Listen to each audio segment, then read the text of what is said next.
Hello everybody, this is Polish Up Your Polish Lesson 4. Now you know everything about letters and sounds that appear in Polish language, but today we're about to continue our journey through the Polish language because there are certain things that before we even touch some grammar rules we need to explain and well for just easier get in into the Polish language. Now, before we start this lesson, I want you to remind the all the things that we've already learned. So let's look at Polish alphabet once again. Here they are, 32 letters. You might be, you should know all of them already, and of course some digraphs. There are actually 7 of them.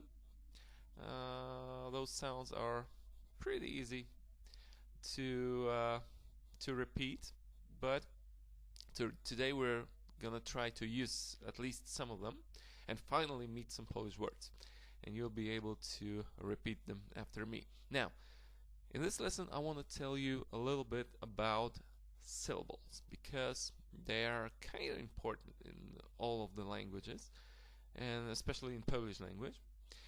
But if we like to make a definition of what it actually is a syllable, because we all know what it is, but sometimes it is hard to say like well, it's kind of a, I don't know, a group of letters like pronounced together or well, something like that. And according to Wikipedia, the syllable is a unit of organization for a sequence of speech sounds. Now, does it actually tell us anything about what a syllable might be?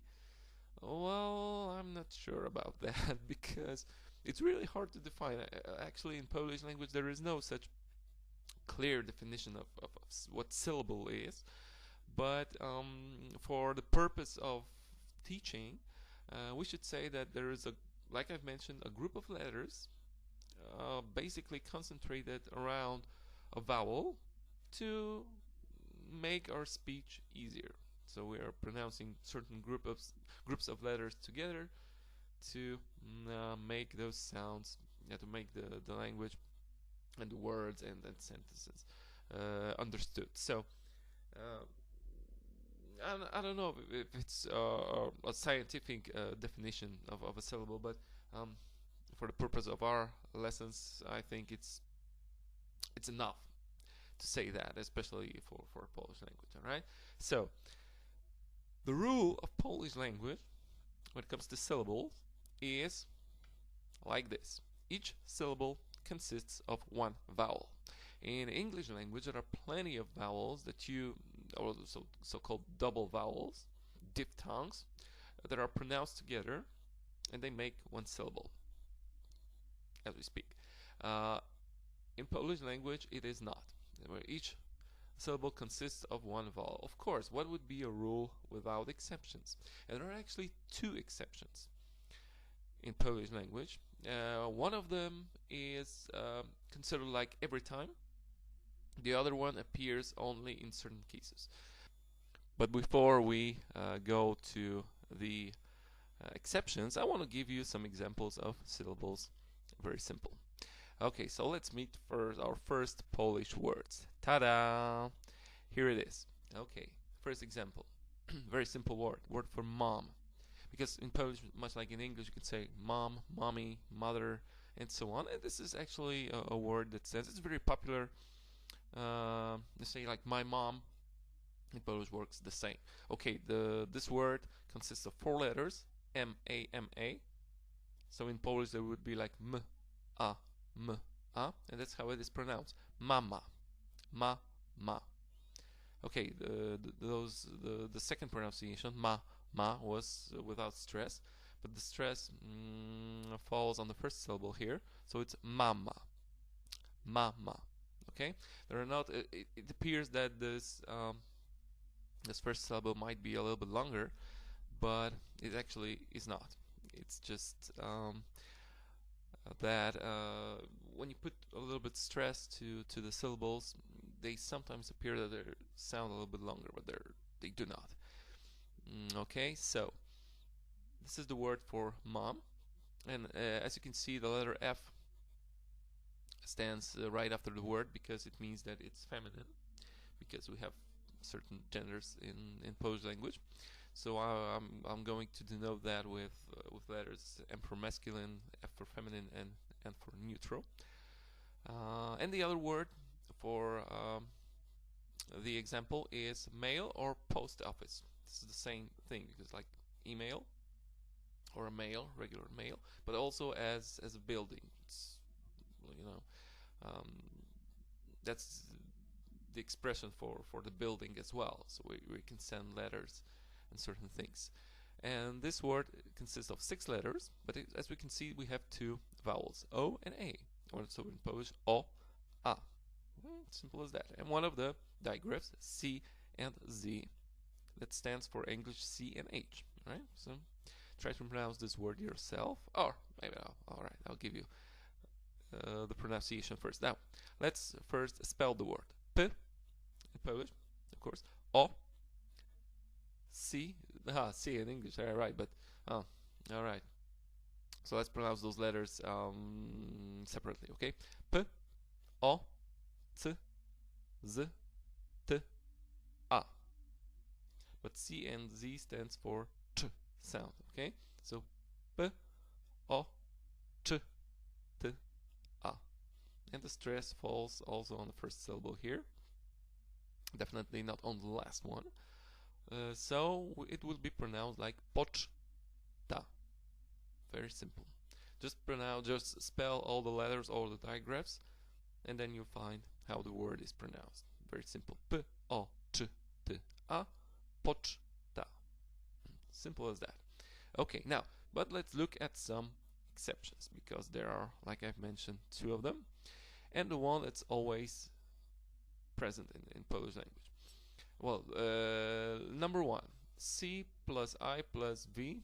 That's a kind of a hard to say what it is. Well, it's very simple. C stands for a consonant. I is the letter I, and V stands for vowel. Whenever letter I is followed by another vowel, they are both pronounced as one syllable. That's the only exception. But you might be familiar with that. Why is it? Well, I'll give you the examples later on. But look at this example here. It stands for a dog. P-I-E-S. P-E-S. If we'd like to pronounce it with the golden rule, we should say like P-S. But it's not. As you can see, the letter I sounds like Polish J. So we should say this letter like a letter J in Polish. Pies. Right? And it works for every vowel that stands after letter I, except for the letter I itself, because there are no such double consonants in Polish, and if they appear, they are pronounced separately. Pies, right? One syllable. There's only one syllable. Okay, in this word. Once again, pies. P-I-E-S. Pies. And in this case, you can actually hear like those letters. If you spell those letters really, really fast, and if they run together, it sounds like, yeah, there's quite similar sound of the word itself. But yes, pies, right? Maybe not exactly, but something really close. So you need to remember this rule, and it always appears in Polish language. Always, always, always, always, always. The rule is present. Okay. And the exception number 2. AU, EU. Sometimes, not always, but sometimes they make a diphthong. And you have an example. Car. It's also not the most popular word for a car, but sometimes it is used. And this one here, those letters A and U make one syllable, because the letter U is pronounced much like letter W in English, or letter W in Polish. So even if you have like 3 vowels that are marked in red but crossed out, A-U-T-O. We should say like auto, but it's not. There are only two syllables here. Auto. Alright? So this is kind of exception to the rule that you just need to follow with the exact word. If this word follows the rule or not. But for the exception number one, of course, it's always like that. So the letter I and the preceding vowel, they make one syllable. But here in this example, you just sometimes need to be careful with it. But those are only two diphthongs. So and there are not all of them. So that shouldn't be too harsh to understand. And if you hear the word, you probably might recognize it, although it will be a little bit tempting, to write this letter U with letter W of Polish, but then you just need to check this out if this is actually the way how it is written. Alright, let's move on. Example. How to pronounce in Polish, how to make our pronunciation better. First of all, the word for parrot, Polish word for parrot, it's feminine, of course. Let's count vowels. We have 3 vowels, A, U, and A. So let's divide this word, papuga. Alright, and stress is on the line, papuga. Right? It's never like papuga, it's never like papuga, it's papuga. Right? Kind of funny word. Anyway, but the stress is underlined, as you can see, and the example is that we just split the word. Each vowel makes a single syllable, and that's how it works. All right, let's look at another example, and this is the example with the exception number 1. The word for nanny, it's feminine in Polish, of course. It consists of 4 vowels, but letter I's, both of them, are followed by letter A's. In this case, both of those letters preceding letter I are the same. So we're dividing the word not like 4 vowels, but if there were 2 vowels. And we have the example here like nya, nya.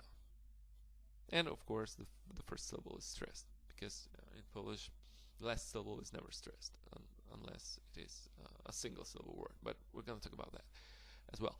So once again, nanny, nya, nya, right? Very simple. And compare this word to the one in the red. How could you read the word that is marked in red? Of course, there is no such word in Polish, but how would you read this word? Try it yourself. Okay, so I'm gonna read the exact word first, the one that stands for nanny actually, nyanya, and compare to the word that it's in red, nyanya. It's the same, right?